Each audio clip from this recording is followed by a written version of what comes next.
welcome. This is Blacklisted News Radio. It's 4/20/2013. It's a very interesting week. We will be doing a review of current events and the latest from blacklistednews.com. You can be part of the live broadcast. We do this Saturday mornings at 10 a.m. Central Standard Time each and every Saturday morning.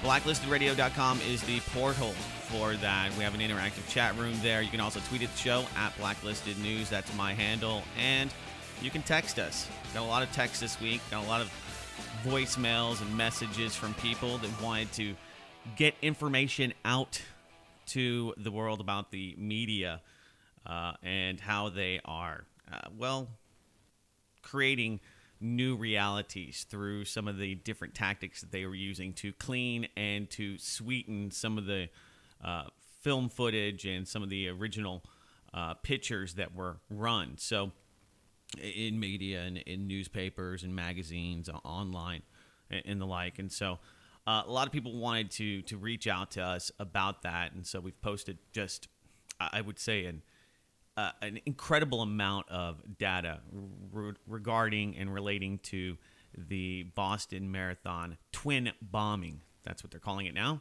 Some of the new memes that are popping out of this, we will be exploring and talking about on the show. So it's good to be with you, and thank you so much for downloading and or participating in this live broadcast.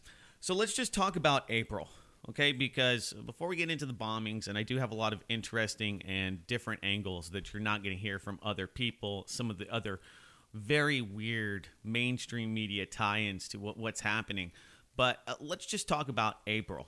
Now, most people predict that during the months of April that there will be huge, crazy type events and scenarios that are usually terroristic and or just huge blood ritual sacrifices, if you will. So let's just kind of look at what's happened. April 19th, 1993, we had the Waco massacre, where the FBI assault led to the burning down of the compound. And if you saw some of the imagery, and I think it's really interesting to just look at the imagery. I think I mentioned this on the last podcast, but if you just look at the tanks with the American flags, with this building burning, with the helicopters flying above, it really does paint a grim and accurate picture of what happened on that day. So just yesterday, that was the anniversary of the Waco massacre. 1995, April 19th, of course, the Oklahoma City bombing. April 20th, today, it is the anniversary. It is the 13th anniversary of the Columbine High School massacre. April 16th, 2007, which was the day of the bombing itself. Virginia Tech massacre. We had that. And, of course, the Boston Marathon explosions that killed 3 and injured 107. April 18th, 2013. Is the date for this fertilizer plant explosion that killed 5 to 15. And I'm not sure where we're at with that exactly, but very interesting time of the year. It's a time for human sacrifice, and this is when the crops are sown, and this is when we move into this very dangerous month historically, and for with many interesting synthetic events that happen that are historically government created. So the bigger question, or the one thing I know a lot of people wonder, is why April is so significant. I think there's a lot of different reasons. Vigilant Citizen has a really interesting piece, and it talks about the cult of Baal, and how this is somewhat related to the sun and the vernal equinox, and goes right back to moon worship and sun worship and some of the other satanic rituals that come out of this time. So human sacrifice is something that's important, and most religions have some kind of sacrifice that's a requirement. In Judaism, the Jews, they have to starve themselves for a few days. Same things with the Muslims. So it's an Abrahamic religion. Catholics, they can't they can't eat meat for Lent. So there's a lot of those tie-ins. And so human sacrifice doesn't necessarily mean having to give blood to the ground or give blood to the high priests, but it has. And so it's a pretty interesting look at this. We kind of do a breakdown of some of this. Baal is a very interesting character in this particular ritual that goes back for thousands of years. So is that exactly why? I do think it relates to the vernal equinox, and that's why I think it's important to have these. And I think that the powers that be, the high priest of society today, currently believe that they have to have this emotional response, and that these mood changes and this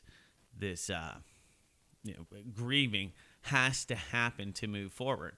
So in some weird sick way, they probably believe that this is necessary for the world to continue on in a prosperous way. I know it sounds sick and kind of twisted, but people that would orchestrate these events, and I mean, is it a coincidence? And people could say, well, this is just a coincidence. It's a huge coincidence, Doug, that all of these large-scale terror operations happen at the same time, or just these big media events. Because let's just look at the media for a moment. Now, yeah, we have a bombing, and I'm not saying it's not big news, and I'm not saying that the media shouldn't give full coverage and attention to it. But the sacrifice aspect to it is that we keep reliving this over and over again. And if you've been watching the media this week, that explosion that happened at the Boston Marathon has been shown, at least the first one, over and over, to the point of really ad nauseum. You want to puke. You get tired of seeing it. Almost the same thing with the Texas fertilizer bomb. We're going to talk about that. A lot of weird things that surround this. But let's just talk about what I saw. Now, last night, if you're watching any of the live coverage, I was. You may have seen the 4-star military general at the Boston Police presser. So the Boston Police Department is talking about how they had this multi-jurisdictional task force, and now all of these different agencies responded. The FBI, local police, of course, military helicopters provided by the National Guard, and all of these different bureaucracies were able to come together, or agencies were able to come together and get the bad guys. One dead, one in custody. We're not going to hear anything more from this gentleman. He'll never speak another word to anyone. We'll never hear from him. And I don't think we'll actually see the video evidence that proves that these guys dropped the bag. Now, they were quick to show us the video of these guys walking, but I don't think that they will ever show this. And I just looked to Oklahoma City, where during that bombing, they had video footage from multiple angles, multiple convenience stores in the area. There's a ton of it on record, and they're not declassifying it. They're still keeping that from the American people, and it only leads more credence to the conspiracy theorists. And the conspiracy theorist angle to this is kind of notable. The fact that there are people trying to get out in front of it and dispel any conspiracy theories. A guy has made a little bit of notoriety and fame for himself by buying, I think it's BostonMarathonConspiracy.com. Don't go there. Don't help the guy out. But basically, he bought this to prevent people from profiting from the tragedy, to talk about the event itself being a conspiracy. And really, when you look at the tragedy is the response. The tragedy is the military working with police departments no warrant, no knock searches of homes, going door to door, looking for this gentleman. The total lockdown and complete disregard for the Constitution or law when there's a terrorist suspect on the run. So, I mean, at any moment, if there's a terrorist act, I think the one thing that we can all agree on is that the government will do just about anything to justify preventing more terror and protecting the people. So they will do just about anything. And all of this is going to play out, and they're going to use this legal framework. They're already talking about stripping him of his citizenship, and Miranda rights have come into question. He wasn't read his Miranda rights, and as far as I've been told over and over again, and I didn't really get a chance to look into it because that's the new angle. I saw some of the press club asking about whether or not he was given his Miranda rights, and I think that becomes just this non-issue, and not that it's not relevant, but it becomes more of a question of whether he's being treated well, rather than who is this guy and was he part of some operation, what happened as far as what had led him to do this. So I mean, all of that is really, I think, irrelevant, because we're not going to be able to talk to this guy or hear anything from him. Look at Major Nidal Hassan. Nobody's heard from that guy. Bradley Manning, very little, if any, information about what he's actually said, other than maybe a few statements. But if Jose Padilla is any metric of what we'll see, this guy will probably be chemically lobotomized, catonic, barely able to lift his head. He will be, and they have a nice term for it, they will chemically restrained at the trial. They might have him blindfolded, and then we get into what kind of trial are we actually going to have for this guy. He is a citizen, so that's where this story goes forward in the mainstream media, and that is the new angle that they're going to take. Martial law in the streets, I think you saw it yesterday. I think that is the response, and if there is a justification, a bombing or something of the like, no matter how small or I mean, sadly, somewhat insignificant comparatively or proportionally to what's happening in the world with other terror. When you look at what happened in Chicago on Monday, more people died from violence than all of the violence that came out of this bombing, other than the injuries. I mean, you could say that there's a huge amount of injuries, and that's what happens when you have a shrapnel bomb.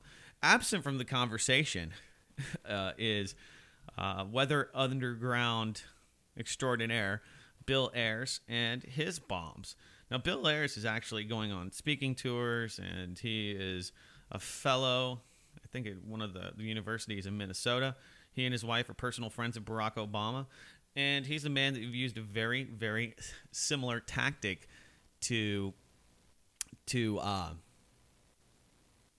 bomb targets. So he was a terrorist and still is a terrorist to this day. He says that he's rethought. He's not unapologetic. Actually, I have a clip from him. Not completely. He doesn't regret what he did, but he feels that he's learned from that, and that he can move past the terror that he created, and he can now look at more peaceful solutions, which you got to love. But I mean, it really does highlight how at every turn we have no problem working with terrorists, and even people as high up in the political elite as a Barack Obama actually have close terrorist friends. So, I mean, this kind of becomes this talking point for the Rush Limbaughs, and I saw that I think Sean Hannity and a few others have made mention of this, the usual suspects. But by and large, this has been a media witch hunt, to which has given ample time and opportunity for the media to demonize right-wing domestic terrorists, the Occupy movement, the sovereign citizen movement. We talked about that on the last podcast. They have new tactics, and they will be updating those tactics due to this this bombing, and the response is, of course, going to be what sets this apart from maybe other terrorist events in the past. So we can get into the Chechen aspect to this. So the Patsies, the Fall Guys, these two are Chechen Muslims, and they recently had some tie with an imam. And at what point, and this is the narrative, at some point they became radicalized and for whatever reason decided to become part of this plot.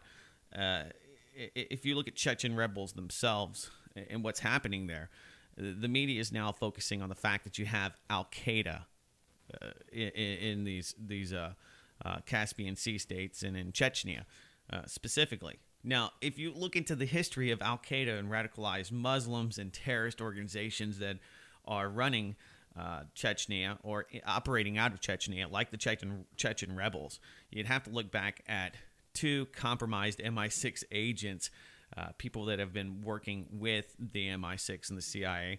One of them, Bazaryev, as well as Kadabab. These two guys really helped start and funneled money and gave training to these rebels. And all of this to fight the bad guys, the Russians at the time. And funny enough, if for no other reason Piers Morgan has any good information, every once in a while he'll have something like a guest like Bob Barr who will come on and actually speak to the CIA's creation of these guys. And so I think we have this clip here. Let me go ahead and play it. You get a kick out of this. I don't know if I want to. I have to chop some of it up because it's from Piers Morgan. The person who did this is someone's friend, neighbor, coworker, I think Bob Barr relative. is talking right here, or Bear rather. Heard someone speak about the marathon or the date of April 15th. Okay, first off, well, we can play this. There's a lot of propaganda in here that's worth hearing. This is Mark Potok from the SPLC, so the Southern Poverty Law Center. Now listen to all the people he throws under the bus. We'll just get this out of the way. To be some form of domestic extremist attack. Well, honestly, Pierce, I'm not sure that we know that. There are some indicators that suggest it's conceivable that it was related to, in particular, this thing, Patriots Day. Patriots Day is actually on April 19th. It's this Friday, but in Massachusetts, it's celebrated on Monday. It celebrates, of course, the American Revolutionary War, the first shots fired at Concord and Lexington.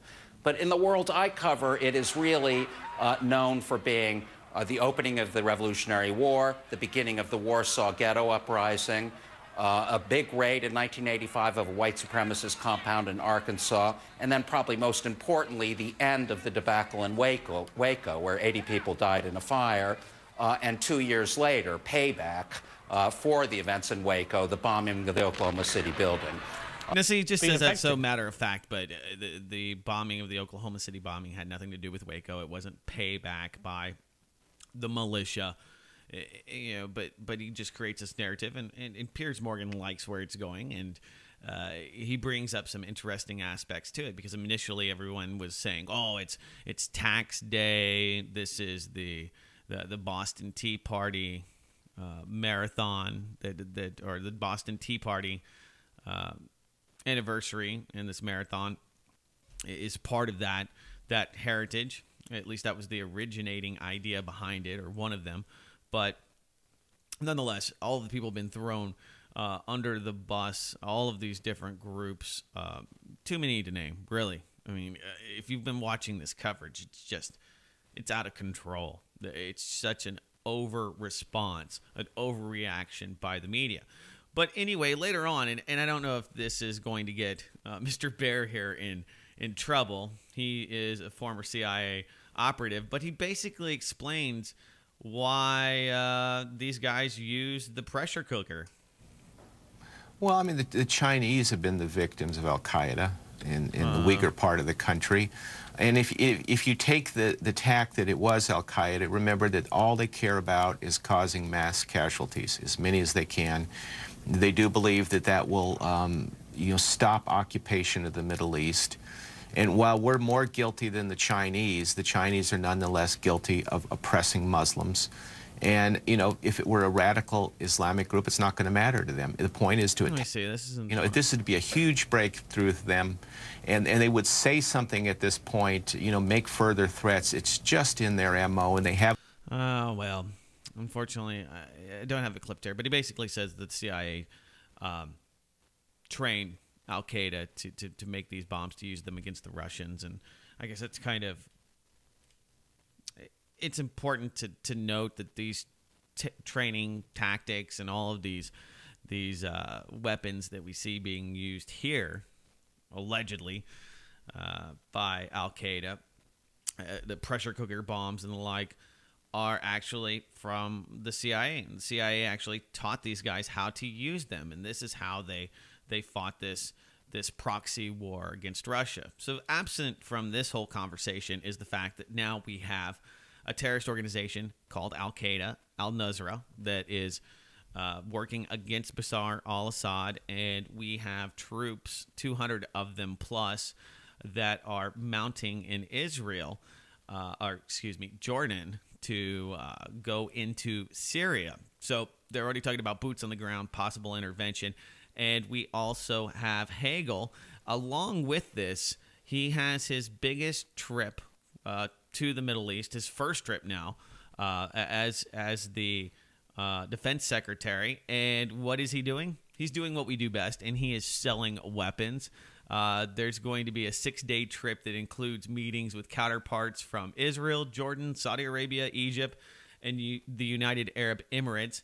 And he will be helping sell multi-billion-dollar historic level weapons contracts to our good friends in the region. So, I mean, this is something that the UN Arms Treaty, I think, really helped solidify.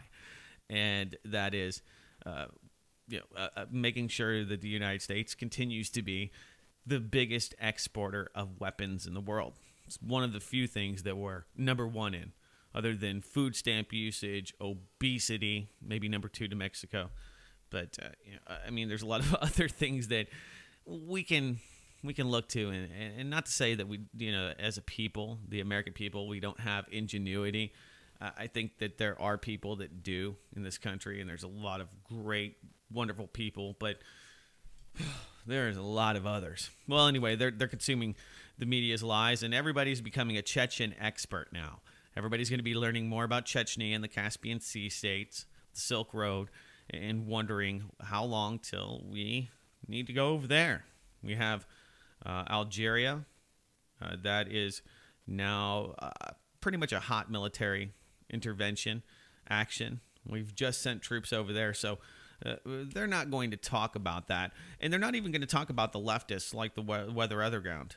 Interesting to see the right-left paradigm becoming very apparent in all of the media coverage, and it's more about the right-wing domestic terrorists, the anarchists, Black Bloc. Occupy did get a few scant mentions, but you can really tell that these analysts are biased, and they fear Tea Party type people. So let's get back to the Boston Marathon for a moment. We have some pretty interesting, notable items that are now absent from the narrative as well, and that's the coach, the University of Mobile cross-country coach, Ollie Stevenson. He said that there was a heavy police presence, and he, along with several other firsthand witnesses, saw the heavy-handed approach by the police. There were bomb-sniffing dogs. There was a lot of things that kind of led him to question if there was a threat because of this, heavy-handed posturing. Sharpshooters on the roof. We saw lots of people that were there, spotted in some military private contractor-esque regalia. So the fact that he heard responses from people that were telling them to to not worry, to remain calm that there was a drill going on is very, very interesting. Now, this is just one guy. Now, he's been put on record twice, and he is really the source for this initial intel. And media across the nation really went to his story first. So he was the very first story. Hey, there's a drill going on. Did the Boston PD know about something? There were dogs at the beginning and the ending at the finish line, along with police officers. Now, that seems, I guess, maybe normal for an international sporting event. Would you have a heavy police presence? Yeah. Would you even have private security contractors like Academy, DynCorp, and the others? Blackwater, now Academy, on the grounds? And considering that you had the Sandy Hook kids and families there, and you have tons of high-profile politicians, celebrities. I was listening to a few of those. Mark Wahlberg recanting and talking about wanting to see his family, wanting to call his child. So, a lot of high-profile people in this event, lots of politicians and the like. So I wouldn't imagine that you wouldn't have this heavy-handed response. But the Boston Globe tweeted, and if this is true, in fact, and that's what I'm trying to really vet, because we see screenshots, and I've looked back through this timeline on Twitter from the Boston Globe, but they did tweet that there was a controlled explosion drill that was happening at the library. Now, this was not near the area, but it begs the question that during an event like this, why would you have your bomb squad running drills, live explosion drills, at the same time that you're actually having a marathon? Now, if anybody out there who listens to this has ever worked at any kind of event or in any kind of security capacity, whether you were a security guard at an event or you're a guy that works in that world, or you've been in different events, you know that you don't run a drill during the event. The whole point of running the drill is so that in case there's an emergency during the event that you're ready. So it runs counter to common sense and really any reasoning that you would have a drill going on at the same time. If anything, it would become disruptive and could interfere with the actual marathon. And we're talking about, an event that is a global event. It has live TV coverage, and you have everybody from Fortune 500 execs with their own private military with them. It's kind of shocking to think that would happen, and it doesn't make any sense. So the police chief has now been asked, and the police, Boston police that is, have been asked by several in the media whether or not there was a drill. They said that they had no specific threat. That is the response currently. Now, the drill itself that was happening across town could be a good diversion for this operation. Now, if you have all of your bomb squad, or at least a good portion of it, running a drill, then my obvious question is, who is actually with those dogs at the finish line and throughout this event? Are those private contractors, guys dressed like cops? Are these actors? Are these private security guards? It's hard to say. And so the one group that has not got all of the credit that they deserve in all of this is all of the private security guards that we've seen in these huge caches of images coming from the New York Post and from eyewitnesses that show guys with Kraft International hats. I've seen guys that have Blackwater insignias, the paw, the old school Blackwater paws, or bear paw, claws, or whatever. They're a claw. That they have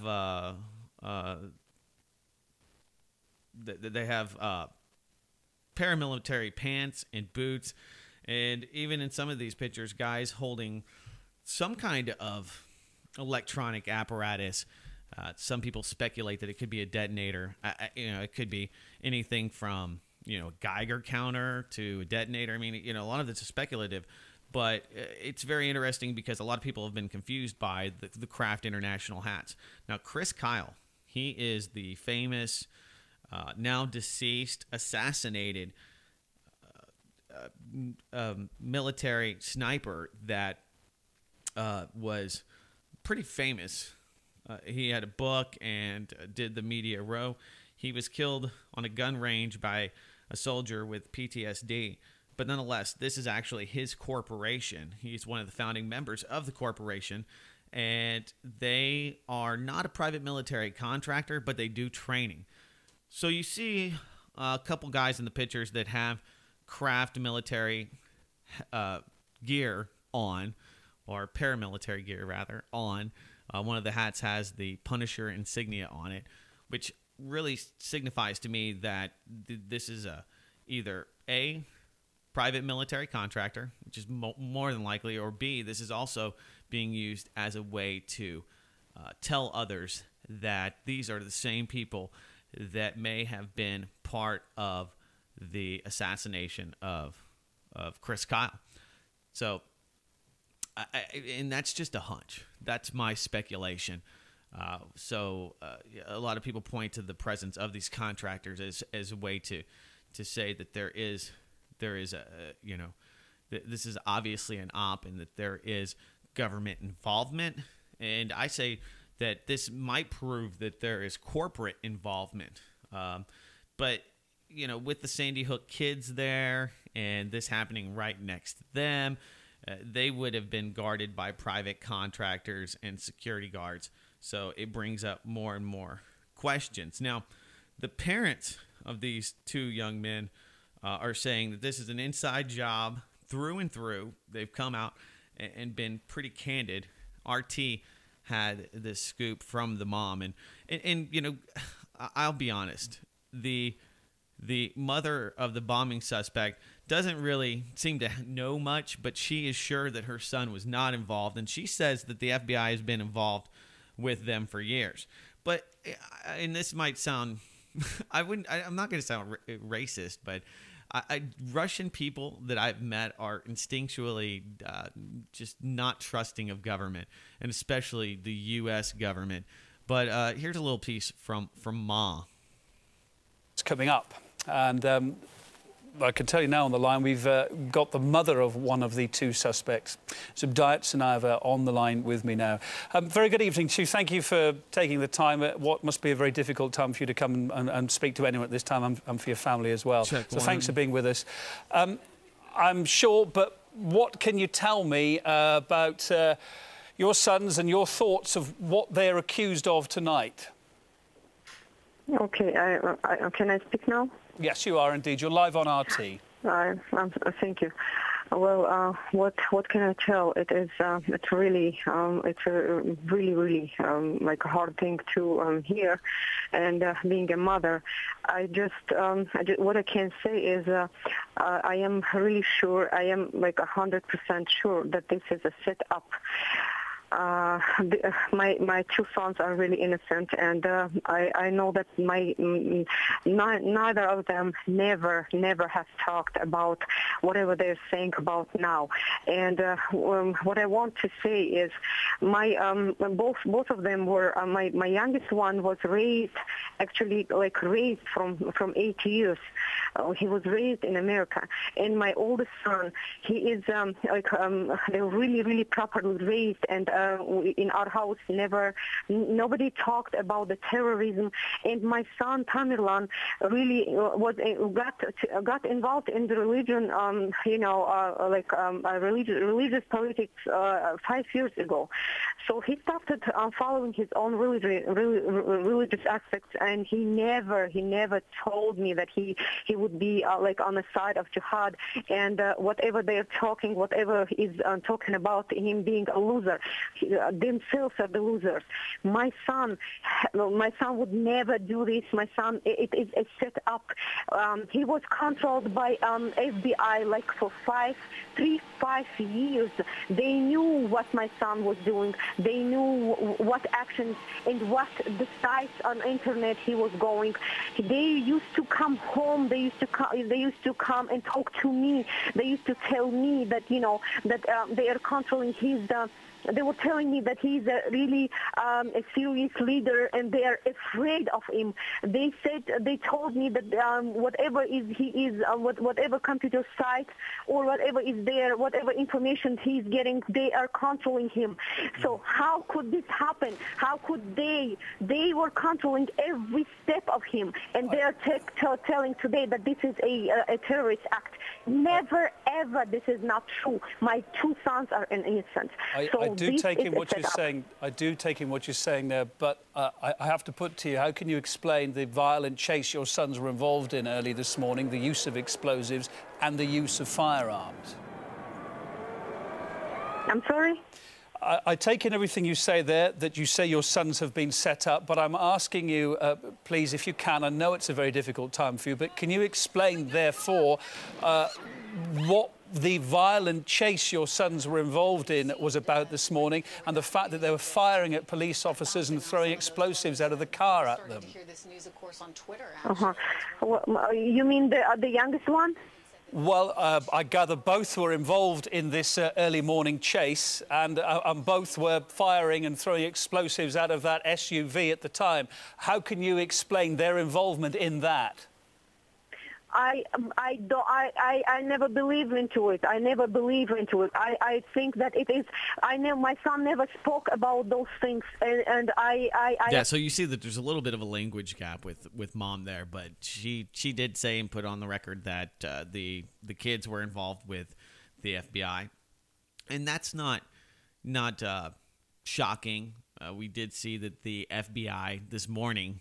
There is a note. There is a release that they had talked with one of them prior. They had done interviews with the FBI, so it leads even more credence to what mom is saying here and to what most are speculating, and that is that these guys are fall guys, patsies, or that they themselves believe that they were part of a drill. So those things are all very, very possible. So mom says that she's pretty adamant about them being innocent, and if they were on the run and thought that the U.S. government was going to kill them, and I think that you would catch on to that pretty quickly once you saw that your picture was on the television, that if you'd been given all of this bomb-making material, you would use that and try to escape. So I'm trying to put together a narrative that makes sense, because two guys that seemingly have a pretty good thing going on, and especially the older son. He had a pretty attractive girlfriend. He was a boxer. They were Muslim, but they are not by far radical, or didn't seem very radical, and don't fit the MO or the usual profile of someone. Usually they're an introvert, and so that they are people that stay to themselves, usually don't have a lot of ties to people in the community. And that's kind of the oddity of this, and that is that these guys themselves are very well known in the community. And one of the other things that, and we'll get into some of these other memes, I've got a few of them here down, but one of them, considering that it's 420, the younger one was heavy into the weed. And I saw one report yesterday from AP saying that the guy himself believed that his friend, the younger brother, would only be able to do this if he was high on marijuana, and that he would have to smoke tons of it. So, yeah, and that's kind of odd, considering that you have these drug bills that are in the legalization of cannabis and other drug bills that are pending. So there's been a lot of attention on that. So it seems that whoever's orchestrating some of this media scripting is going ahead and throwing these other things into the mix, considering the time. And it is 420, so many of the few out there. And sorry, I guess we had a connection break there with the Spreaker platform. So the full podcast will be available, and I don't think that we've lost anything here on this end. And that's one of the great reasons, and many reasons, that I actually record all of these broadcasts on my computer, just in case we have a net outage or something like that, and that can happen. So I'm glad, because that would really, it throws you for a loop to realize that you've been talking for 20 minutes and no one's heard it, and no one will hear it. But the cops are on high alert for the 420 Weed Fest happening in Denver.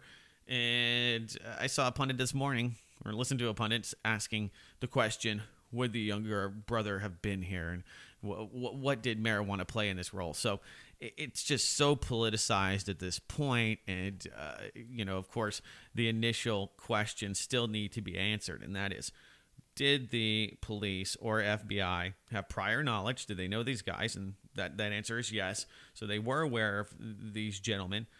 They did not assess them to be terrorists, I would imagine, wink, wink. But were there drills being run at the same time? We need clarification. And are these initial reports true? Because there are so many people that are willing to put false information out and intentionally put disinformation onto the internet to muddy the waters, to confuse those that are actually trying to keep up with the story. And when you have a story like this that's developing, the plot's ever changing, and there's so much emotional baggage that's attached to something like a terrorist attack, it's easy for people to just get caught up in this manhunt and just going on this long binge of media. I mean, that's one of the hard things about doing this. I did a 3-hour podcast with Lee Rogers a few nights ago, and one on Monday as well. So, and an interview with Clyde Lewis on Ground Zero Media. So, I've already spent a lot of time just talking about the event itself, but not just that, the psychological and emotional impact that this has, and how that is used as well. The media cleansing, that's notable. Taking these pictures, and the ones with the guy who has lost his limbs, people are saying, well, this doesn't look real.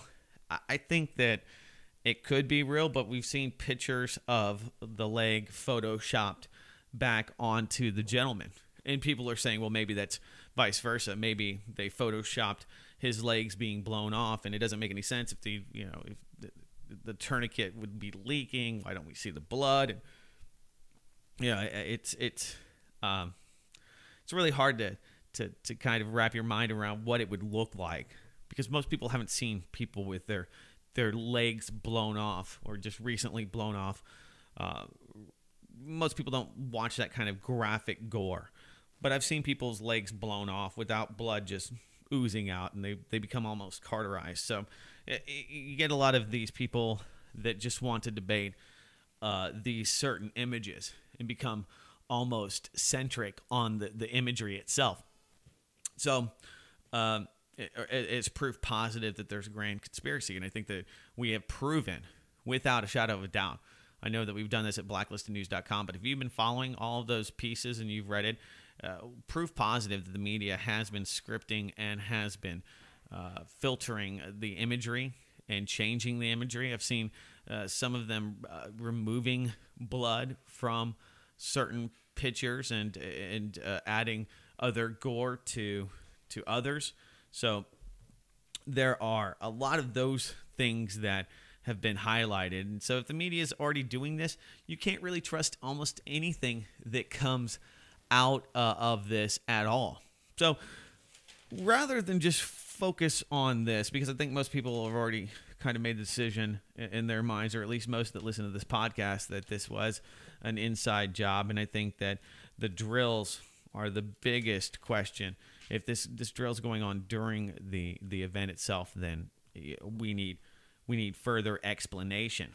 We'll get into the money aspect of this too, but let's just talk about this fertilizer plant in West Texas. Now, when I first heard this, they were saying that this is in Waco, which would be right on the anniversary of the siege in Waco at the Branch Davidian compound, which is odd, to say the least. But it's not actually, and they were saying it's West Texas, and I was like, well, West Texas? Waco's not in West Texas. It's as central as it can be. It's pretty much right in the center of the United States of America. You can't really get too much more central. Well, it's actually the town of West.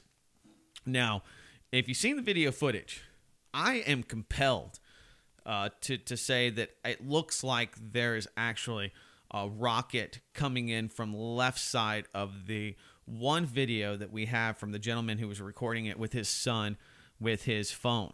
And you've got a fire burning. Now, that they were running a drill as well.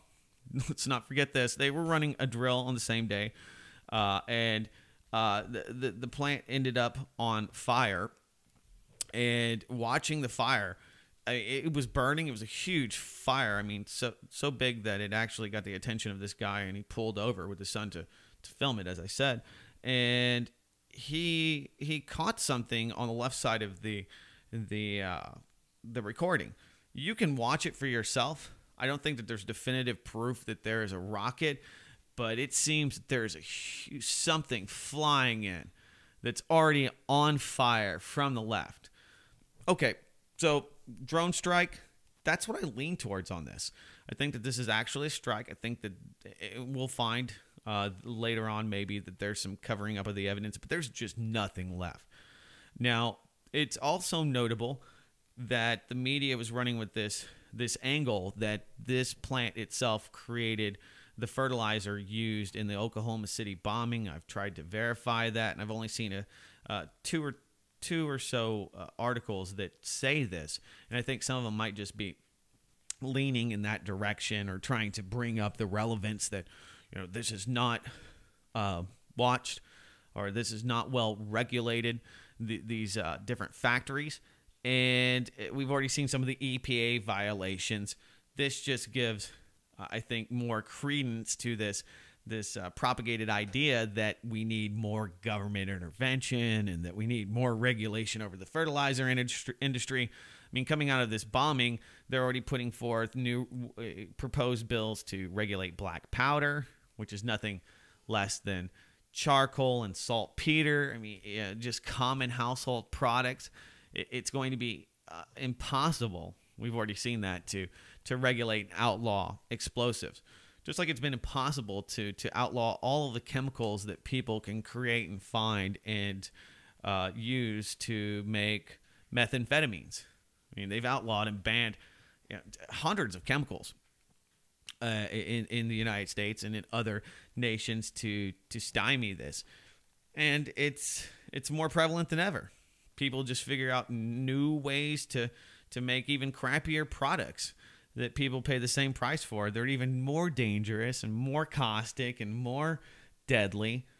You know, the more the government outlaws and tries to regulate chemicals, the more people have to do, or the more creative or sometimes dangerous the recipe has to become to create that same product. So that's a whole nother sidebar to all of this, and that is that government regulation does a really bad job at keeping you safe. And so I've seen a lot of those. The EPA fined them 10 years ago when they did their last inspection. OSHA said that they needed to fix their valves, and they never did. And I'm not saying that this plant couldn't have blown up, but man, oh man, does it look like a missile hit it. And I don't mind going on the record and saying that. So it also had history with Monsanto, and this came out of the Wall Street Journal. As details emerge about the Texas fertilizer plant that was at the site of Wednesday's fatal explosion and fire, a few tidbits can be gleaned from a 2007 lawsuit that the plant's owners filed against agribusiness giant Monsanto Company. The suit, filed as a potential class action in the U.S. District Court for the Western District of Texas, claimed that Monsanto had artificially inflated prices for its herbicide Roundup through anti-competitive actions. The suit did not relate to storing fertilizer, believed to be at the root of Wednesday's blast. Suit was filed by the Texas Grain Storage Incorporation. The company now calls itself the West Fertilizer Company. In the suit, the company said that it was started in 1957 as a grain storage business, but by the, Plastic family in the town of West. It later built a smaller fertilizer blend plant and started selling fertilizer to area farmers. So does this mean that they would go after these guys and blow them up? Maybe. Maybe. When it comes to Monsanto, what wouldn't they do? And so, I mean, and this is why it's so plausible to me, and that's because it seems so far-fetched that they would actually drone this fertilizer plant. But look at the video footage for yourself. So I don't think it's definitive, but there's a lot of things that surround this whole event, and considering the timing and the like. And this has become a devastation, a tragedy on the epic scale. I mean, this actually caused, 100-mile radius to be shooken like an earthquake. Interestingly enough, there was a big, huge earthquake in Iran this week, and there was one, I think, this morning that has killed several in China. So that didn't get a lot of attention. There's a lot of things that haven't gotten any attention, scant attention, because of all of the focus on the marathon bombing. So let's just talk about money, gold, for a moment. Now, if you've been watching the markets and you were watching them Monday morning with anticipation, hoping to see what had happened or to see some kind of correction in the metals market, which most people expected, a rebound, you might have noticed that the Boston Marathon pretty much put everything, including the stock market, on hold. Now, there was just a huge downward spiral occurring when this bombing happened. You had gold and other commodities dipping and shooting to the floor. I mean, a 20, 30% drop in just a matter of days, hours. We haven't seen anything like that in 30 years. The biggest drop in a long time in the gold markets. U.S. dollar was declining as well. And just about everything from Apple to Boeing was dropping. And we were seeing, I think, almost a free fall of the U.S. economy. The stock market, rallied for the weeks prior. It's been great. Look, it's never been higher. It's never been higher. Buy stocks. Get out of gold. This is a really interesting aspect to this whole event, because it takes away focus from so many other things, including military intervention and the fact that the U.S. is now supporting Al-Qaeda. So we're going to be talking about the Chechen Al-Qaeda and how these guys are bad and stripping them of their rights and putting them up on Trump charges. But I don't think there's going to be a huge investigation into what happened in gold. But Chris Powell of GATA, the Gold Antitrust Action Committee, had some really interesting thoughts on what had happened with gold. And that's when it's supposed to play. Here we go. He is co-founder and secretary of GATA, the Gold Antitrust Action Committee, which is an organization dedicated to information about the yellow metal. So, Chris, there's been a lot of theories out there as to what triggered this big sell-off, particularly on Monday when it looked like there's a bit of panic in the gold markets. What's your theory? Well, I'm pretty confident, Aaron, that it was a central bank operation. I mean, I can't prove it, but too much gold paper was dumped for the crash to be a natural event. I'm sure it was a central bank intervention to avert a short squeeze in gold in the London market. That's exactly what happened back in March 1999 when the Bank of England undertook its big gold dump to avert a short squeeze then. This does happen every decade or so. The gold market gets very tight, and central banks have to intervene surreptitiously in order to keep the price down. Right. So a couple of you said gold paper. So are you saying this was done through ETFs and other assets as opposed to the metal itself?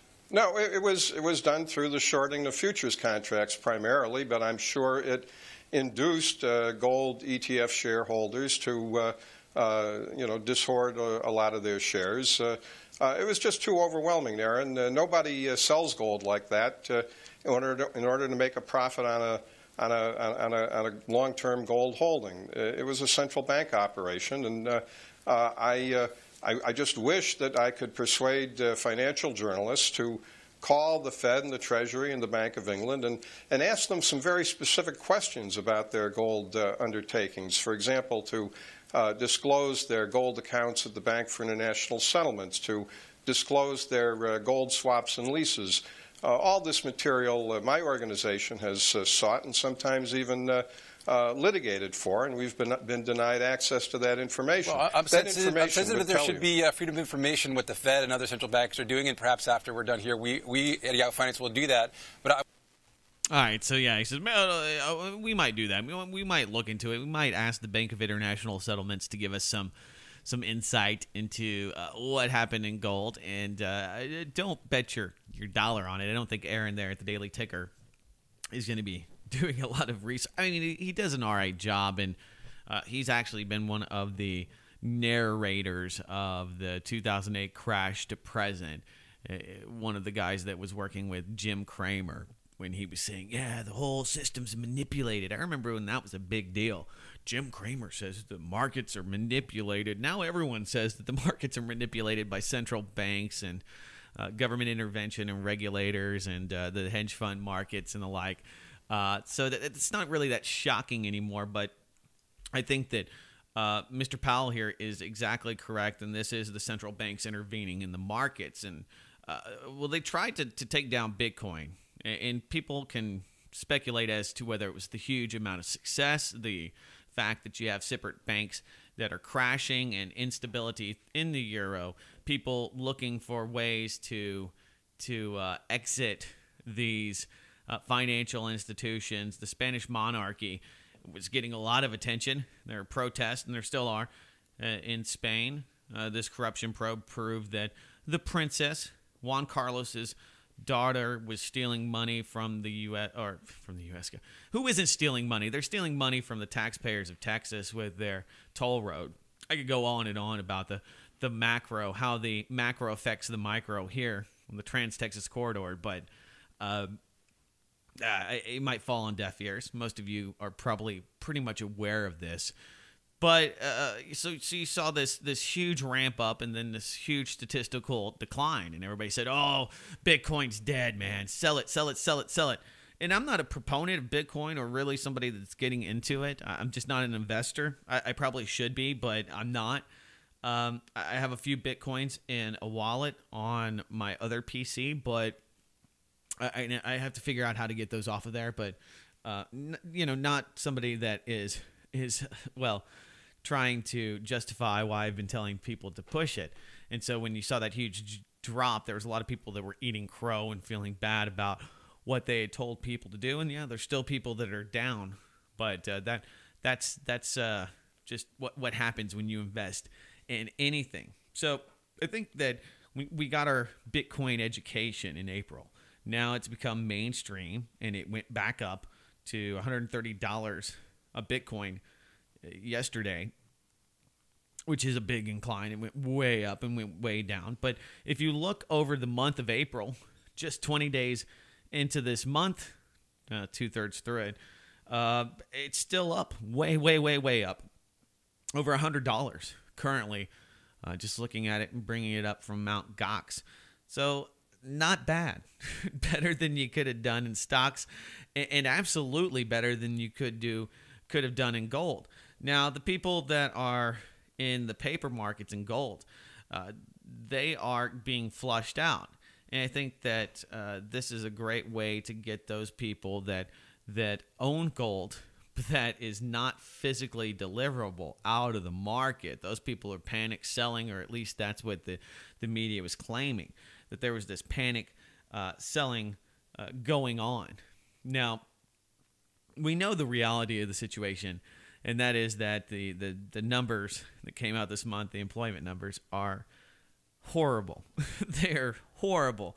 Okay, food stamp numbers went to an all-time high, and I mean, every month it's just more and more people that seem to qualify. The statistical recovery and the human decline, that is evident, and it proves to the fact that it's manipulation. Fitch downgrading the U.S. debt is not a shocker. It's not a surprise, but it did happen. Excuse me, this is UK debt. They tried to downgrade U.S. debt. Excuse me. They tried to downgrade U.S. debt, and the United States said they are not allowed. They are not able to give their credit rating of the U.S. debt because, well, they're disingenuous. They're dishonest, which just, it makes me laugh to hear this. That it's really these rating agencies that are the problem, and it's not the fact that the regulators, manipulators, and lawmakers have pushed onto the markets themselves. They don't want to go down that road. So the downgrade of UK debt and European debt is pretty much a foregone conclusion, and it's hard for them to manipulate it otherwise. And I think some of this it gets right down to personal attacks. So you have Fitch downgrading them to Outlook Stable AA+. And I think the whole sovereign rating system is pretty freaking laughable anyway. Doesn't make a whole lot of sense, and it's obviously not something that you can bank on. Right up till the drop, the rating agencies, all of them, including Fitch here, said that GM was a great investment. And I guess it was if you knew that they were going to be bailed out by the automakers or by the federal government and the automakers union. If you knew that was happening, then, yeah, you might have made out. Now, we've been talking about private intelligence, and that is something that I think is the biggest focal point from the alternative media in regards to the Boston Marathon and the events that took place this week. Now, I thought this was notable. It came from Forbes, and it really does highlight how people try to say this is a federal government, this is an inside job that from the inside. And I think this proves that it could be an outside job. Former Israeli intelligence operatives now working for hedge funds. A company staffed with former operatives of Israel's top intelligence agencies and founded with the help of a former head of Mossad is being used by hedge funds looking for an edge in the financial markets. Kela Israeli Intelligence has increasingly become a service on Wall Street. The firm employs about 40 former intelligence operatives and analysts, most of them ex-members of the Israeli Army's secretive 82nd or 8200 unit, which is often described as Israel's equivalent to the National Security Agency and believed to be behind the Stuxnet computer worm that attacked Iran's nuclear facilities. Now, this is Forbes pretty much explaining how all of this works. And so basically you have hedge fund managers, you have the bankster gangsters, call them what you want, that are using the elite tactics and the connections of these highly connected Mossad operators as a way to not only launch private hijackings of computer networks or maybe centrifuges in countries like Iran, but God only knows what else. False flag terrorism? Why not? That's what Stuxnet was. It was a false flag, and they tried to pin it on China. They tried to pin it on Russia. They tried to spin it until the point where even U.S. experts, the few that are not on the payroll, 1 in 4 probably are. Who knows who is and who isn't? I don't really worry about those things because the truth is that Mossad and hedge funds, together with money and a license to kill, can do just about anything.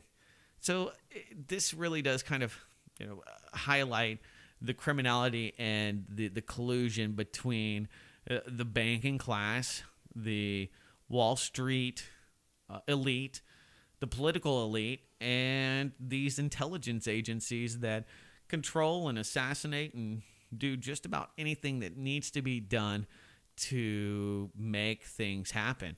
And that's not speculation.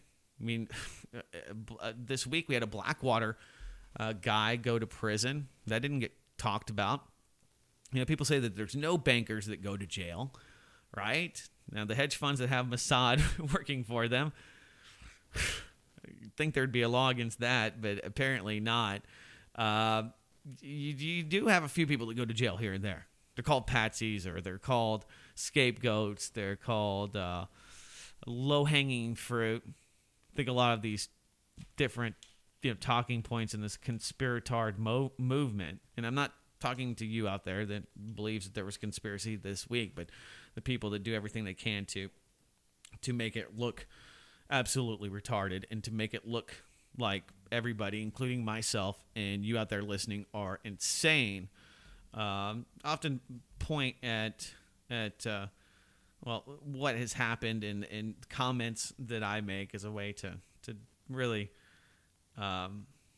tie myself and others that are giving, I think, honest opinions and a real pragmatic look at what's happening, and paint us along with all these other kooks and crazy people that just put out massive amounts of disinformation that makes it even harder for people like myself and you out there to figure out exactly what's happening by design. Anyway, we've talked about John Corzine almost ad nauseum on this podcast in the previous show that we did on the Oracle Broadcasting Radio Network. John Corzine, guy who has brought Barack Obama a lot of money. He committed a felony. He and his firm used his investors' money to leverage bets and took their retirement accounts and put everything on black at the casino. And didn't really have to account for the massive amounts of potential fraud that is now being waged against his company. Now, I said it at the time. You got a New York governor, former New Jersey governor and hedge fund elite, the kind of guy that hires Mossad to help him do his work, kind of guy that's connected. You don't really get too much higher than John Corzine, multi-billion-dollar hedge fund investor. You got this guy, and he's not going to go to jail for these obvious crimes. And it's been, I think, telling and illuminating to watch the SEC and all these other regulating bodies and Barack Obama do their best to squirm around the obvious. But somebody has to go to jail for this. Somebody has to be the fall guy. And they found him. His name's Brent Dooley. He is the MF global trader that will go to prison.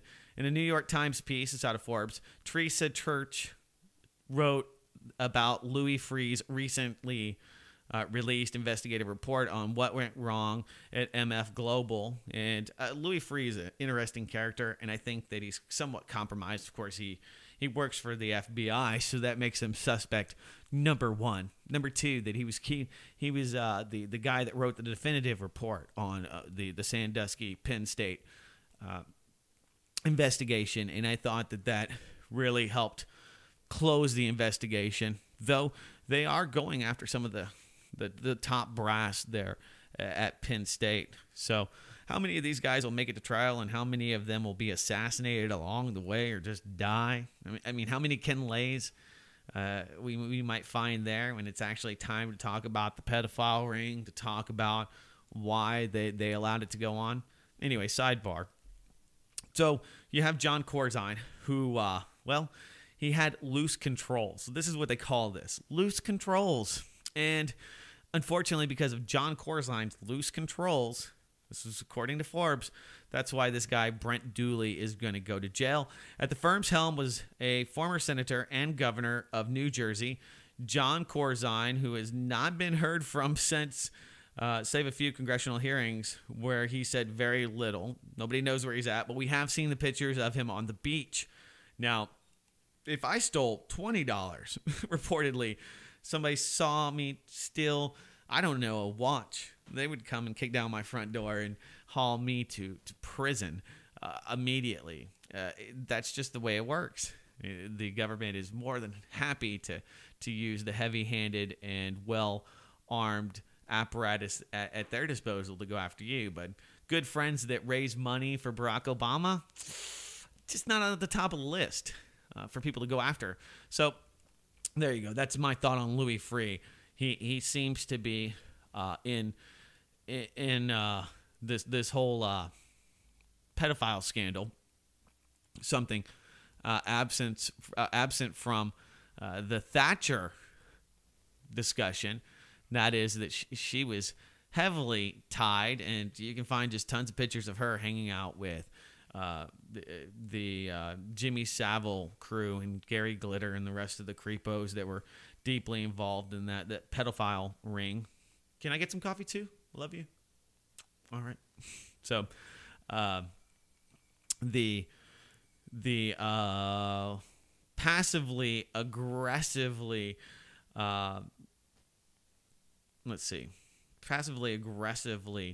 approach of Mr. Corzine is really just I think one of the things that really got to me.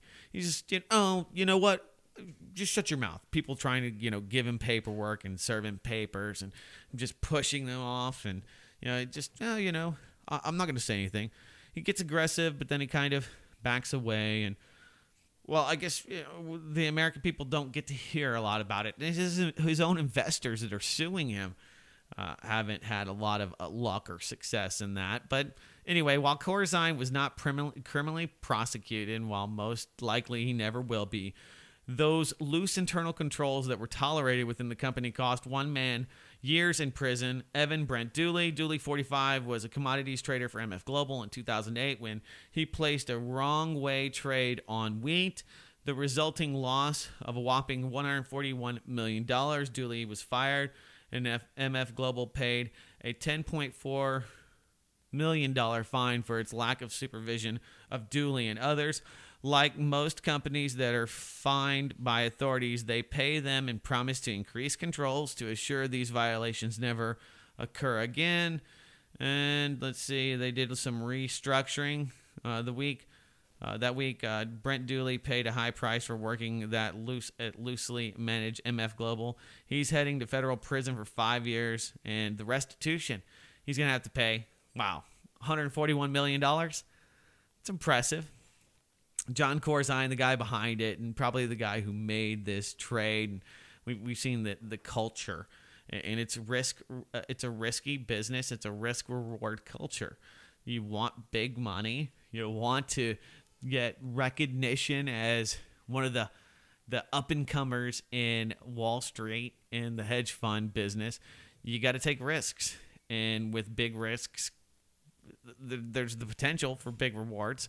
But when you fail, every once in a while, especially if you work at MF Global, you're going to go to jail. So, every once in a while, a banker does go to jail. You can't say that they don't. Every once in a while, the low guy on the totem pole will find his way to the ditch, and that's what happened with Brent here. So, I thought that was pretty interesting.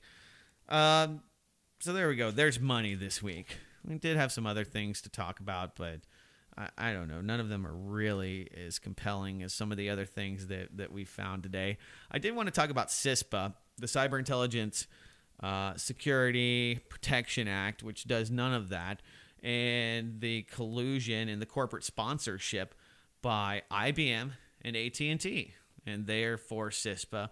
The House treasonously sold the American people to the corporatocracy, and we're talking about media and information management systems, private corporations working in this, I think, info-fascism of modern day, and that got scant mention at all. Now, you say, well, come on, Doug, the CIA needs to know, or the NSA needs to know what's in every email that you that you send to anyone around the world. Now, the intelligence agencies themselves, who do they work for? We find out that they work for the hedge funds, or at least some of their analysts and the top brass. So basically, you have these kind of people that would have access to your email. So we come right back full circle to who's controlling the world, if you will. But the people that are proponents are the people that are going to make money. They want to charge for this data. Most of these companies, like AT&T, are already selling your data. They're selling your information to third parties and other customers, whether it's the police or health insurance companies. But And that's out in front. And EFF, the Electronic Frontier Foundation, is doing a good job highlighting this. Hopefully, the representatives will be able to shoot this down, but basically gives more power to the state and less to your ISP to determine what information they give over.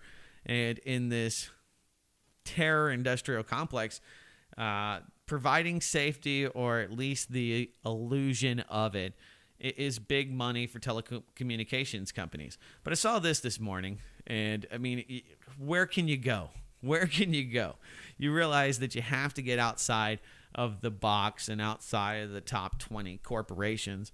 Apple's just confirmed, and there was this big debate last week about whether or not the iMessaging system was uncrackable. And I think that was just kind of a ploy to get more attention to Apple, but I'm not exactly sure. But it could be a way to kind of root out the ability or the necessity to create that demand for more work or more cohesiveness with the agencies to allow them to read your Apple messaging. But to think that it's just too hard for the government, for the cybersecurity command to read is, I think, it's just naive. And I've always believed initially that from the get-go, the government, of course, reads every one of your emails. So I'm one of the people that has always thought that, regardless of whether or not it was true, and I just try to do my best to kind of protect it. But I use Gmail, and it's not a secure way to send email. I realize this, and it's just atrocious. And I think that we do vote with our dollars. And looking at these just baskets of corporate whores for the military-industrial complex makes me just realize that I need to get squirrel mail and get off the Google teat as well. Apple confirms that it keeps Siri's data for up to 2 years. So when you ask Siri, it'll think, "Hello Siri, what's going on? Can you tell me about bombs? Can you tell me about pressure cookers and where's the best place to buy one?" The government wants to know that. So all of your Siri queries, and it's the AI responsive, I don't know what they call this thing, but you basically ask it questions on your iPhone and it gives you a response. It's somewhat AI. They push it as a way to basically get you to start loving and interacting with your phone in new different ways. And it might be handy. I think it's pretty funny. I was playing with my sister-in-law's phone. We were eating dinner, and we tried to ask it about Jesus. Who is Jesus Christ? And Siri did not want to talk about theological issues. So Siri is atheist, apparently. Siri will not tell you where the Apple products are made.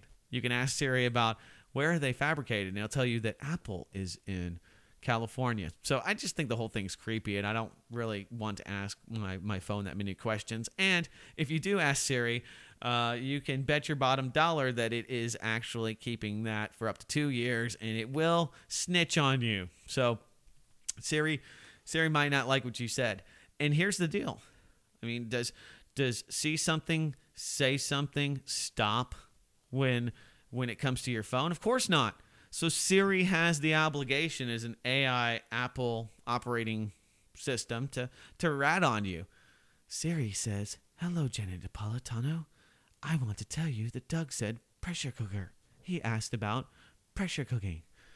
Anyway, the Financial Times also confirmed that Google's doing it too. It keeps your voice search data for up to 2 years. So if you're using I guess the Google phone with the Google OS, and you ask it questions, "Hey man, where can I get some weed, Google? It's 420, brah, and I want to know where the weed party's at. Where's Doug Benson throwing down with Snoop Dogg?" Siri and your Google self here, your Google voice will maybe they'll probably help you out. Snoop Dogg is partying in downtown Denver for Weed Fest. So, there you go. I mean, beyond CISPA, this thing's, all of these, I think, measures, and a lot of the times these different things that we see are kind of irrelevant. It's like the gun control measures that were shot down by the Senate. And if you didn't see Barack Obama, I was going to clip and play him tongue lashing the Senate, but it's just, I loved it. I mean, I wanted to give the thing golf claps because he really exposed himself. Now, we're so far into his second campaign or his second presidential regime that it really doesn't matter. And people are his own supporters being a little bit shocked about how he has totally exploited the children from Sandy Hook, taking them all over the place, and basically giving them Air Force One in his podcast to try to sell the Gun Control Act. That did not work, and he was upset. You could see it. Joe Biden looked like he was crying. Now, I want to bring it back to Joe because we had the Boston Marathon bombing, and they're already calling this thing the twin bombs. Here's some of the memes. I didn't mention this. Weed made him do it. Okay, the young man smoked too much weed, and he needed to do it. Twin bombs. That's what they're calling it now, the twin bombing. But Joe Biden kind of tipped us to this last week. He said it was pretty much the role of government, the mission of government to create a new world order. Here we go, Joe. Remember this? The affirmative task we have now is to actually create a new world order. So he's talking about creating this new world order. We need to create it, and we always have Eric Holder. I found this one. It's a goodie. We need to do this every day of the week and just really brainwash people into thinking about guns in a vastly different way. So the brainwashing, that's been going on since the 1990s when Eric Holder talked about needing to brainwash people Monday through Friday. It's ridiculous. And that's their mindset. I mean, you have to be taught. You don't get to decide. They decide. It's just a matter of how they sell you on their decision. But Joe Biden just 2 weekends ago said the affirmative task is to create a new world order. So when you look at this fertilizer bombing, I think it's bombing. It looks like there's bombing, and if not a rocket attack. Anyway, the whole company, the fertilizer plant there blew up. Regardless, if you look at that and you look at the Boston Marathon bombing and the 5-day manhunt and the paramilitary private security aspect in all of this, is this itself not creating a new world order? And I think it's a fair question. I think it is a new world order, and that they're bringing it about through these actions. Now, I'm pretty much done with the economy, and I'm done with weed. There's so many different aspects to the drug war, and we could really, really just chew on the drug war for another 30 minutes and talk about how it has done so much to really destroy the economic base of this country. And just getting rid of the war on drugs itself would probably be, in that one lone action, a way to reinvigorate an economy and to create a whole new way of life that would be cleaner, that would be basically a way to eliminate the power that is exerted through the petrochemical monopoly. And if it's not the gas, it's the plastic that we depend on for DuPont and ExxonMobil and all of these other huge mega oil corporations to give us. BP bringing you energy, bringing you the Macondo well. Nobody's talking about that XL pipeline either. That is something that is completely absent of the conversation, or the huge tar sand spill in Arkansas. That cleanup, all of that media attention, the fact they had a no-fly zone, and these companies and the EPA are able to work together to keep you in the dark. That's not getting talked about, and that was the big story.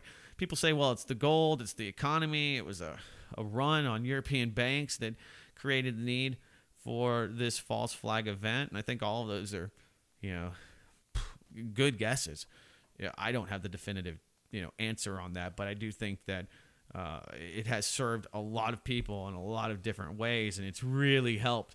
I mean, we have our own entrenched, embattled politicians here in Texas with their DWIs, and we have a DA judge that is going to get tried and arrested for falsifying information. So this is the best thing that could have ever happened to them, and I'm sure wherever you are around the world, your local cronies are appreciative, at least the ones that had the limelight on them Monday, they no longer have it on them today. Speaking of which, there was the Texas District Attorney that was allegedly assassinated by the white supremacist drug gangs, and that it was either the drug gangs or the Mexican cartels, and they talked about it over and over again, and it happened to be, guess what?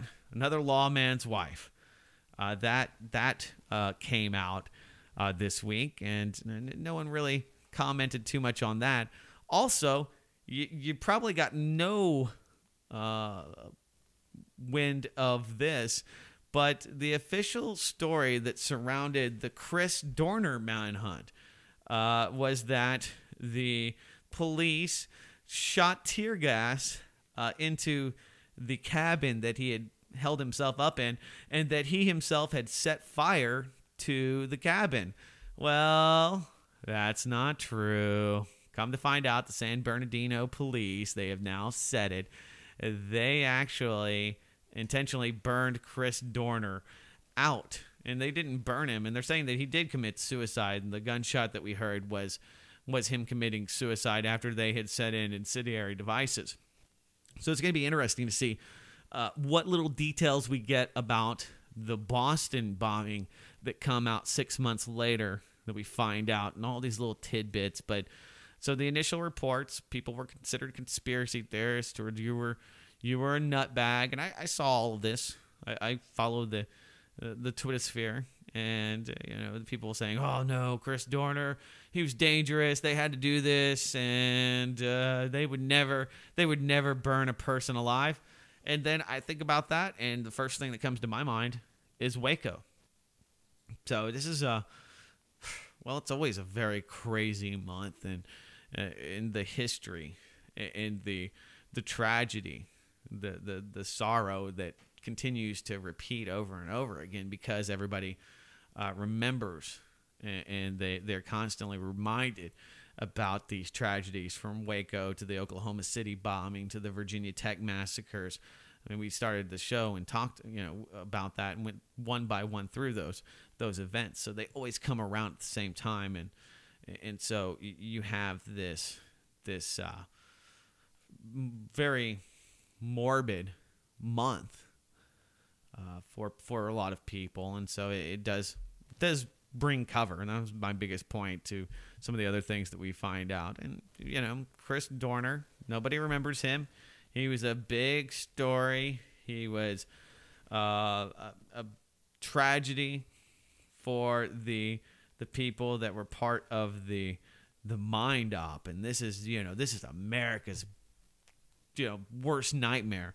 Guy who's militarily trained, who's a police officer on a grudge with a manifesto that was obviously not written by him, and the sad reality is that people bought into that, and they started freaking out, and then you had the Chris Kyle assassination / murder, call it what you will, but very, very interesting to see all the focus on the vets.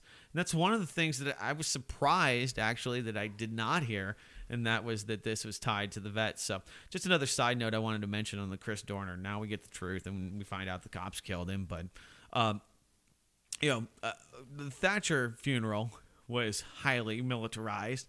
They had all of these special elite units, and they triumphed on. And there's only one guy. It seems that we have maybe Rand Paul, Ted Cruz, a few guys that'll speak a little truth to power. You have a few on the left. Although I do want to mention the fact that it's Dr. Nick Begich's brother. He was one of 3 Democrats probably doesn't get the attention. I forgot to mention this last night. I was going to mention this on Ground Zero. He's one of 3 Democrats that actually stopped Barack Obama's bill through from going through. Though Joe Biden, Mr. New World Order, Joe Biden, I'm a Zionist, has said that he will use executive orders to continue with his mission. So basically, it doesn't matter what you believe or what the people or their representatives or the senators or any of the other people that are lawmakers in this country, what they say or what they do or how they vote. He's got his own agenda, which proves that he's a rogue. And he's not. Well, he was channeling Bush this week. I don't know how people didn't see that. Talking about bringing people to justice. Okay, Georgie. Anyway, all of this has kind of put many of the other criminals that should be getting more attention, like the legacy of Thatcher, who, as I said, was really an enabler of these pedophile cults to infiltrate into the monarchy. Not that they weren't already there, but she was very friendly to them.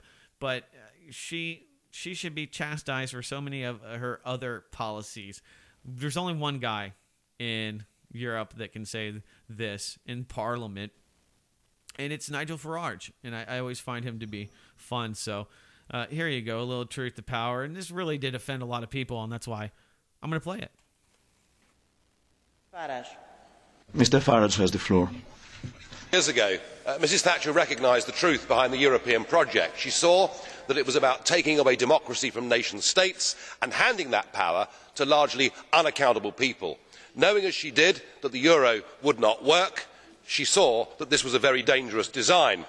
Now, we in UKIP take that same view, and I've tried over the years in this Parliament to predict what the next moves would be as the euro disaster unfolded. But not even me in my most pessimistic of speeches would have imagined, Mr. Wren, that you and the others in the Troika would resort to the level of common criminals and steal money from people's bank accounts in order to keep propped up this total failure that is the euro. You even tried to take money away from the small investors in direct breach of the promise you made back in 2008.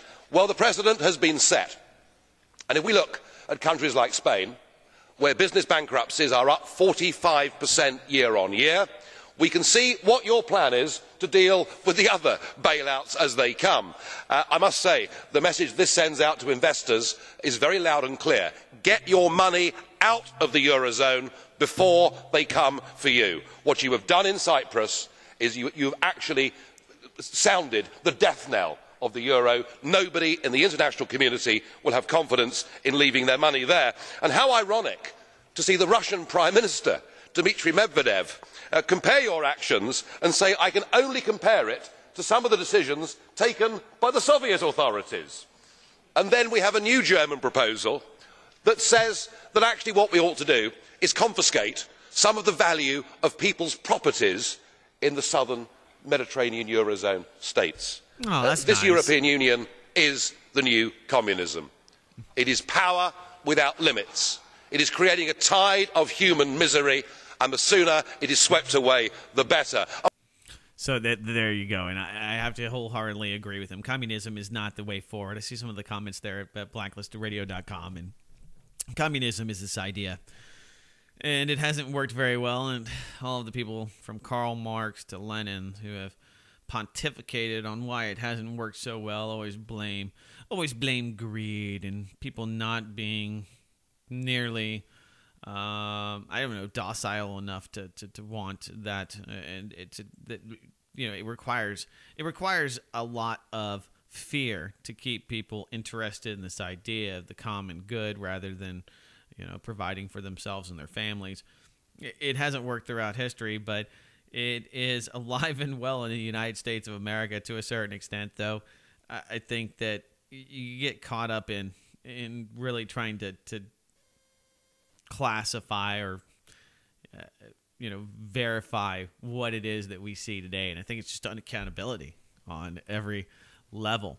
Now you have Nigel Farage, and he is speaking to what is happening in this new plan, this new template for takeovers and for the bailout via the IMF and the World Bank. Switzerland just now revised its 1934 Banking Act to allow bail-in deposit confiscations. This came out of Silver Doctors, and I think it's important to highlight not just what happened in Cyprus, and this is basically banks being forced to give their depositors money to continue to borrow more money from the EU and to be able to make good on payments. And of course, no one is shocked by what's happening in Italy, what's happening in France, what's happening in Cyprus, other than the fact that they didn't believe that they'd be selling their islands like they are in Greece. They didn't believe that they'd be losing their gold, and that's what's happening in Cyprus. But this whole idea that the people have to pay when private financial institutions become insolvent to maintain your relationship in the European Union. So this is a huge shift, and I mean, I just can't believe it's really happening. But it's Europe. A lot of these countries, including Spain, not too many years ago, were under fascist rule. So I mean, they're trying to get this whole democracy, the idea of actually having accountability, and they haven't had that in a long time, and they don't have that now, and that's one of the big problems. Anyway, the Swiss Financial Market Supervisory Authority has quietly joined the growing parade of Western nations who have quietly rewritten banking laws to allow depositor bail-ins upon the next banking crisis. If Switzerland, the once ultimate safe haven for banking deposits across the world, is preparing to confiscate depositors' funds, there truly is no protection anywhere other than physical gold and silver in your own possession. And there's downfalls to that as well, because you have to be able to move it. One of the Cyprus bankers, and many of them have already exited out of Cyprus, was recently caught in his car. He had a bunch of big gold bars. He had over, I think, it was over $1 million worth of gold in his car. And he was pulled over by the police. Seemed nervous. The whole family is kind of freaked out. They're trying to get out with hard, cold cash. So this isn't to say, well, you shouldn't get into gold, but physical gold in your possession could be confiscated. And if you saw what happened in Boston, door-to-door searches and the evisceration of the Constitution for the, greater good, for the terrorists, the gold hoarders, the right-wing domestic extremists, and the like, that is something that could happen. I'm not saying it will, but so that's kind of the limitation of physical gold. You put it in a safety deposit box; those can be raided. You put it in your home; that can be stolen. So you have to get a safe, and you have to bolt that thing down somewhere. And then, if you're leaving your home, I mean, you're going to have to take it somewhere. So those are kind of considerations. If you have a lot of wealth, you're like, I don't have enough wealth in my life to where I couldn't carry it all in a few gold nuggets. And most of the people here on the Grand Plantation, known as America, probably want returns. And so there's safety. There is always safety in gold, but there's not high returns. There's not much more than safety in it, because they do their best, just like Gaddis Chris Powell noted, to keep those prices down. So to be able to profit and to be able to, at some point, I think that we are going to hit that point where the manipulation, the amount of physical paper, paper silver versus physical delivery or deliverable silver and gold will not be there, and you're going to see another huge price spike. So, I'm not an investor, but if I was, I would be investing in gold and silver, and I would be investing in real silver that you can keep and touch. And silver is one of those things that has so many different uses, from antimicrobial and antiseptic properties.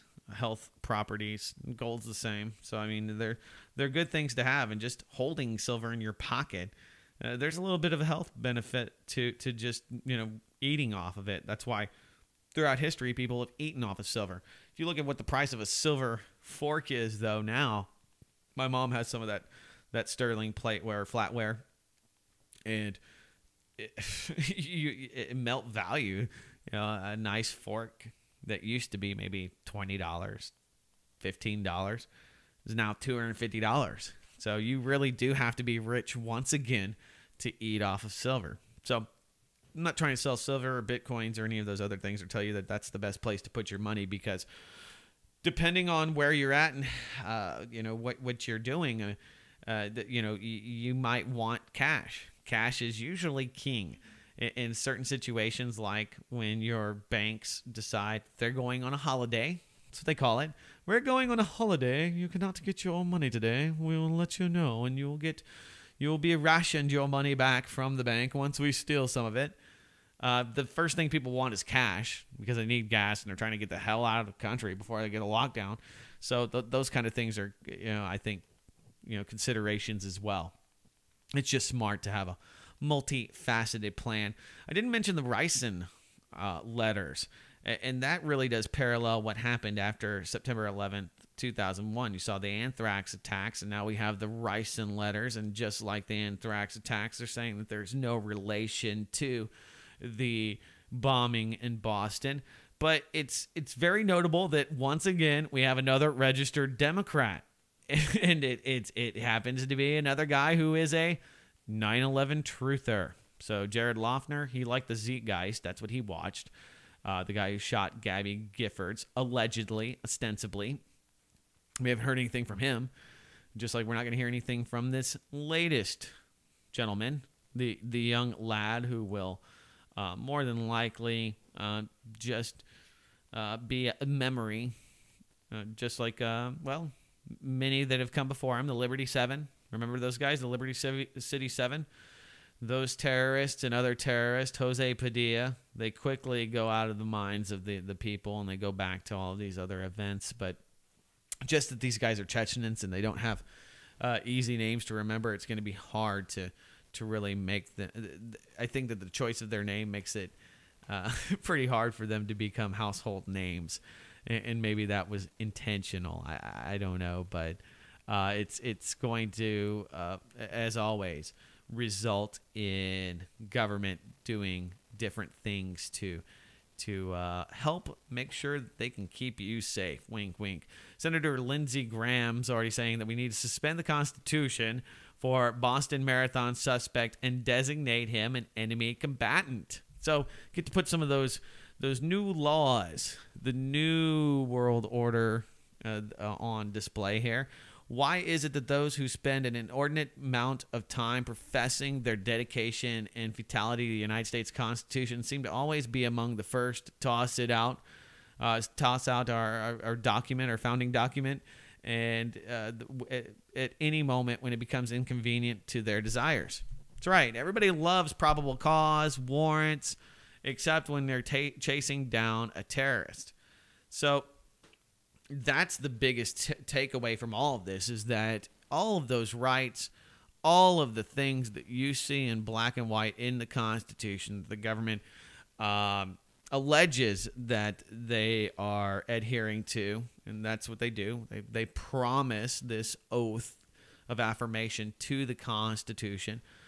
Immediately, if you got a guy on the run and you want to get him, they throw it out. We don't need any of those things. Warrants, judges. I mean, not to say that most of the people weren't. I guess, I'll play devil's advocate just for a moment.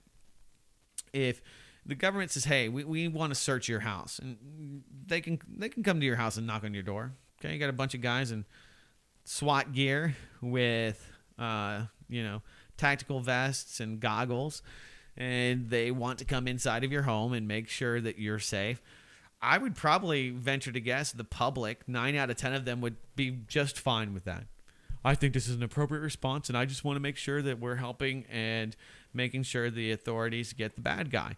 And I can see that. I understand that. And I understand this very slippery slope that we slide down because it seems reasonable. Hey, they're keeping us safe. They're trying to make sure that they know where this guy is, and he has killed fellow countrymen. He has killed innocents. Let's get this guy. Let's work together to get the guy. I totally understand that. But you have somebody that says, hey, you know what? I don't want to let you into my home, and I know that there's no terrorist here. I think that you should be able to say no. You should say, hey, I'm good. He's not here. I promise you that. Now, the real question is, will they be able to justify this legally? It's really easy to do things that are illegal because you're caught up in the moment, and they have all of these kind of gotcha legislation that says basically under any emergency at any time, with or without a declaration by the president, or even with the approval of the Congress. Not that anybody cares what the senators of the Congress do, really. I mean, especially Obama. You can just say, well, under these kind of crazy circumstances, for whatever reason, we need to just suspend the Constitution. That kind of thinking makes almost talking about the Constitution moot, because we live in a time and in a world where there's always a disaster. There's always somebody dying. There's always somebody that is hurting another person. And that's unfortunate. It happens in this country. It happens in just about every country. People do crappy things to one another, and every once in a while, somebody puts a pressure cooker together with some black powder and a cell phone, and boom, you have a terrorist event. It wasn't that big of a deal. To be honest, I mean, we had people at Berkeley putting pipe bombs out during the 80s. I mean, I could just go through all of the terrorism that we've seen in this country. I mean, the last time I think that you can find this kind of response, and I was looking through it, was in 1967 when LBJ executed an executive order to bring in 4,700 troops to quell the Watts riots and the riots going on in Detroit. So, that kind of military engagement where police just went house to house, grabbing and rounding up people and, beating the crap out of them, spraying them with fire hoses. I mean, that was the last time that we saw that kind of, I think, domestic military intervention. You could say Kent State, maybe. I mean, but that it's definitely far, far beyond that, this kind of response. But if you watched the TV last night, oh my goodness, did you see the people singing? Oh, I forgot this. Oh, the people were so happy. La, la, la, la, la, la, la, la, la, la. We got the terrorist. He was in the boat. Yay. Oh, the people were so excited, jumping up for joy. I've never seen so many people excited about, killing terrorists. It's been a long time since we saw that kind of camaraderie, for that hate of foreigners or Muslims. I haven't seen that in a while, and so that was kind of surreal to watch the people. I mean, and sadly enough, they don't know what to do.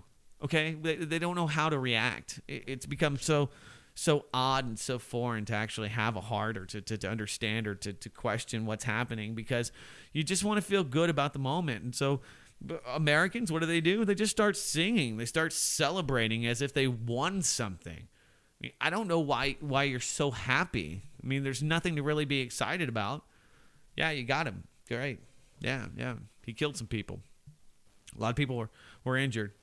There's a lot of people that were hurt, and a lot of people that'll remember that, and the media is going to continue to help them relive that fear, that tragedy, that horror over and over and over again, each and every year. And every time that people run in the Boston Marathon, they'll be reminded of why there's 5 times as many bomb-sniffing dogs there now after the event, over and over and over and over again. Now, the constitutionality of this is going to be where it's all out, and where it's all at, and what happens. Basically, you have a Fifth Amendment right as civilian, as a citizen here in the United States of America, you have a right to be judged by your peers in a court of law if you so choose, and the government has to give you a lawyer. Same thing for your Fifth Amendment rights. You have the right to say nothing at all. You have the right to not incriminate yourself. You have the right to be quiet. And, well, that is eviscerated. All of that and all of the other Miranda rights are eviscerated when you become this enemy combatant, and or if you're taken from the war theater. I mean, that's something else that just didn't get a lot of coverage this week, and that is that these hunger striking Gitmo prisoners, that even some teenagers who were starving themselves, had to be ported like cattle to be force fed because they are just tired of being tortured and they want to kill themselves. So is that going to be the fate for this young Chechen American? We'll find out. Will he be given any rights? And this is the thing. I mean, it's proof positive. You had this guy shooting at cops, and allegedly he was throwing bombs at police officers in this high-speed chase where MIT police officer died. They've got video footage, allegedly, of him planting this bomb. So you would think that they would want a slam dunk case. Wouldn't you want to bring justice? Wouldn't we want to show why America is extraordinary, why we are different than other despotic dictatorships? And that's because we have laws and we have a system of justice and distributing that justice equally to people, no matter religion, race, color, creed. You would think. You would absolutely think, but I don't think that's actually going to happen. They're going to ramrod this guy, call him a terrorist, and take all of his rights, and they will forcibly drug him and make him wear blindfolds. And I'll be surprised if his parents aren't assassinated within a few months, already putting out the word that the FBI, and more of this is going to come out, but we already know that the FBI had been talking with these guys, and that they had been interviewed. And I think we're going to find out more about that involvement and where that went. And maybe even this go-round we'll find out more about their role in testing security. I don't know if Mom will be able to say it because she's not speaking a lot of great English at the moment. And I don't know how much she might be aware of if that was actually happening. But the story will go on. And I know a lot of people will get completely wrapped up in the conspiracy angle of it all. And I think that we've proved that there is a conspiracy angle and that there were private contractors, and the Kraft International hats have really proven to me that they were on the ground. But well, we'll see. We'll see how this spins. But if it becomes this legal framework update, it's just going to re-solidify and legalize what we saw yesterday. And if anything, I think one of the other sad takeaways from that is that when the government comes to take your rights, to kill the bad guy, people will sing for you and will invite the jackbooted thugs into their homes, as long as they continue to tell people over the loudspeaker, don't worry, it's just a drill. We love you. We want to catch the terrorists. So, people will buy into it, and as long as they welcome the police state and the evisceration of the Constitution into their personal homes with open arms, I don't know.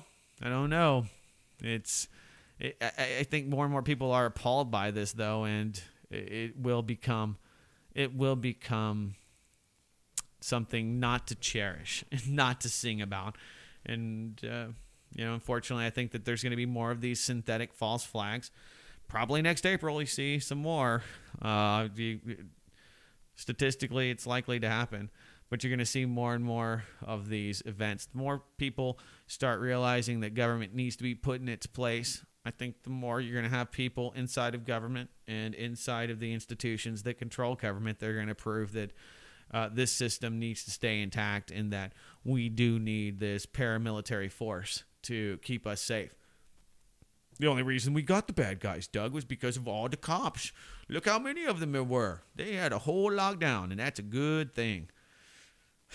So that's a big takeaway from it.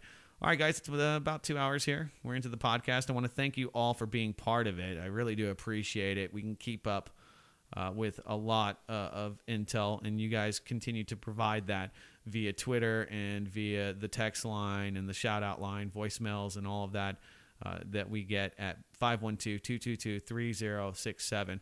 Please consider contributing to that.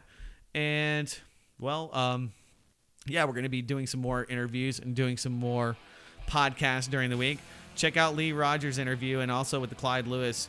It's just a very short little piece. I'll have that up on YouTube as well. You can keep up with all these shows. I'll put this up on YouTube later tonight. And all of those links to where you can get the podcast at Spreaker and all of the other things that we're doing is at blacklistedradio.com.